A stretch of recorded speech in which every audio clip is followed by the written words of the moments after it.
an affordable housing inside a 94-hectare township in Cavite at nasa 9,000 pesos lang ang monthly. Totoo kaya yan? Tingnan nga natin.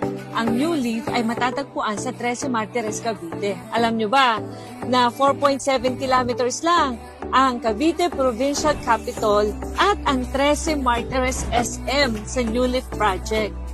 Wala pang 5 minutes, andun ka na sa future bahay mo. Magandang buhay sa inyo mga ka-overseas Filipino winners! Andito ko ngayon sa Cavite Provincial Capital. Ito yung seat ng buong government ng Cavite.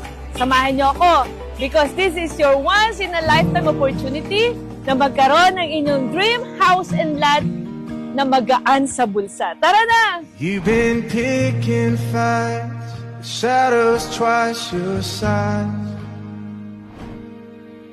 Using candlelight to dance with your disguise. When those rumors grow, silence takes this time. Nandito ko ngayon sa Lyceum of the Philippines, Cavite. Ang future school ng inyong mga anak. Alam nyo ba na sobrang ganda ng eskwelalang ito because of their architectural and landscape design. Kaya nga naging landmark na siya ng buong Cavite. 7.3 kilometers away from New Leaf Project. Wala pang 10 minutes, nasa bahay ka na. You can't help but wonder why. Alam na sobrang 5-star location talaga itong ating New Leaf Project sa 13 Martires kasi napapagitnaan siya ng mga major roads or highway. Unang-una, halimbawa galing kang Alabang, using the open canal, 37 kilometers away lang from Alabang. Kung ikaw naman na kunwari ay nasa Tagaytay at papunta ka ng New Leaf using the Governor's Drive, 31 kilometers away lang. At kung ikaw naman ay gagamit ng Tansa or 13 Road, 12 kilometers away lang. Kaya po, very strategic ang location ng project natin ito sa 13 Martires, the New Leaf. Ang project na ito ay mula sa isa sa pinakamalaking developer sa buong Pilipinas, ang Philinvestland Incorporated. Over 50 years na in real estate development at nasa 3,000 hectares na ang nadidevelop nilang lupain tulad ng residential, commercial, offices, condominium, housing. Meron pa nga silang mga hotel. At ito pa, publicly listed. Kaya mga ka-OF winners, safe na safe tayo dito. Tara na mga ka-overseas Filipino winners at alamin natin ang plano ng super affordable project na ito, which is the New Leaf. Hi, good morning. I'm Ethel Balicanta. I am the area head for Cavite, Laguna, Batangas. New Leaf is actually inside a township. Pag sinabi nating township, sa loob ng township, meron tayong maraming projects, no? Pwedeng puro subdivision.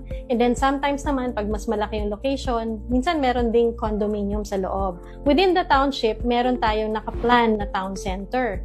In that town center, meron doon community facilities. Magkakaroon tayo ng transportation hub doon.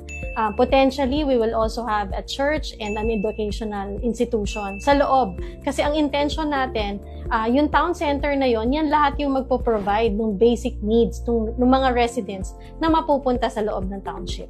So, ang New Leaf is a 94-hectare township, no? Ang impression is ang township, para lang yan sa mga high-end. That's not true. That's not true anymore. In fact, ang very first project natin dito is Rosewood, which is a socialized project, and itong New Leaf na low affordable.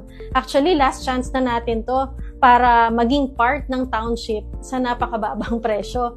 Kasi after these two projects, alam nyo ba, mataas na. Hindi na siya yung affordable. Pataas ng pataas. As we all know, globally, tumaas na ang presyo ng construction materials and even yung, actually ang isang maganda dito is yung tumaas na rin ang land value ng Cavite. It's very fortunate that Philinvest has the biggest land bank. Kaya kaya pa natin na mag-offer ng multiple products para sa ating mga OFWs. Actually, hindi ito ang first project namin na township. Meron na kaming San Rafael Estate sa Bulacan. Meron tayong Ciudad de Calamba in Laguna.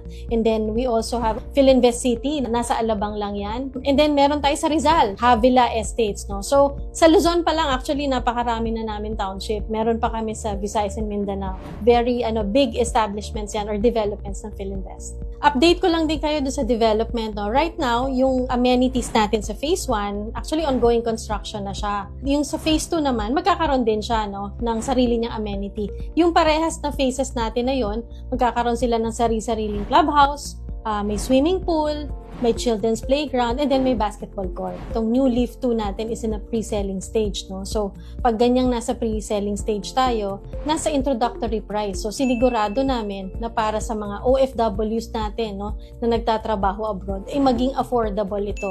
Maliit na hulog, pero pag umuwi ka, alam mo na meron kang bahay na sa'yo na pwede mong uwian.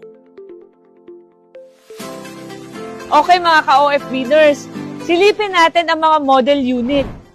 Pasukin natin ang model unit ng Bernice. Ito ang pinaka-affordable. Dito pwede kayong magsimula and then kayang-kaya nyo pang i-expand. Ang bahay na ito ay ita-turn over base sa finishing na nakikita nyo. Ibig sabihin, nakapintura na siya. May kitchen at toilet at meron ding provision for 1 bedroom. Nasa 27 square meter ang livable floor area. Pero ang lot area ay 70 square meter. Kaya pwede ka talagang mag-expand.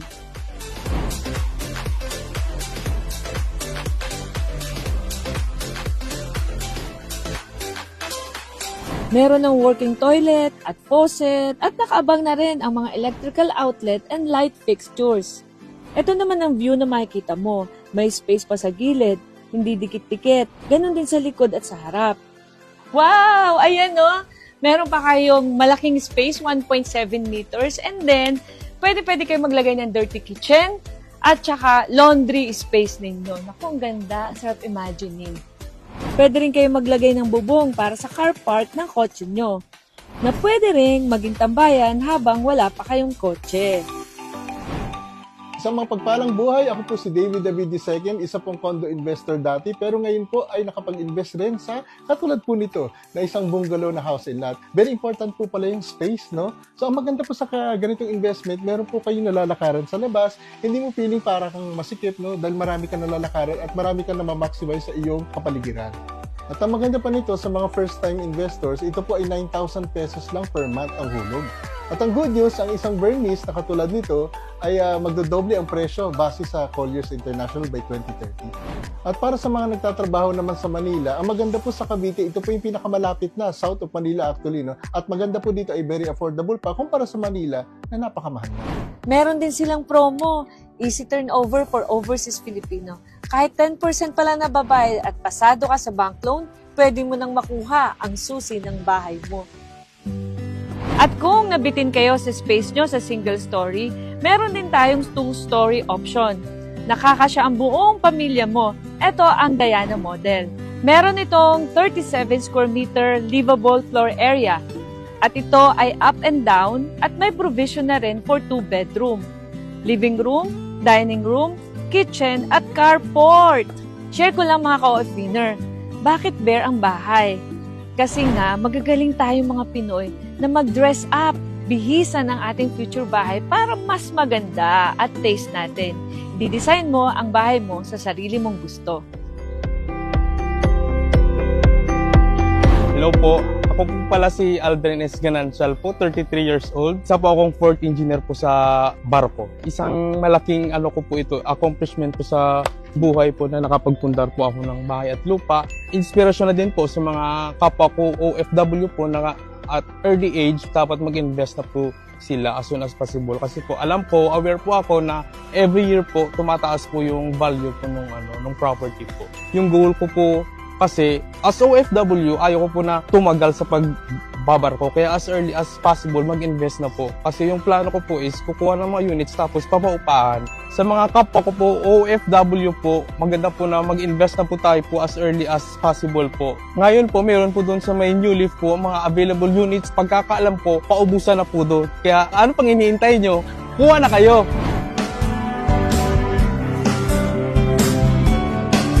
Nako, napakasarap po ng weather dito sa New Leaf. Kung napapansin nyo, malakas ang hangin, hindi siya mainit. Yung po pala, etong part na to ng 13 Martires ay mataas.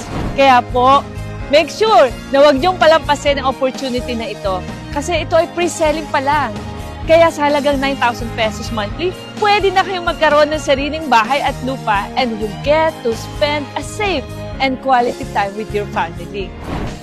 O mga ka-OF feeders, to learn more about the New Leaf project, just contact our Freedom Business Partners. Habang bata pa tayo, mag-start na tayo before it's too late. We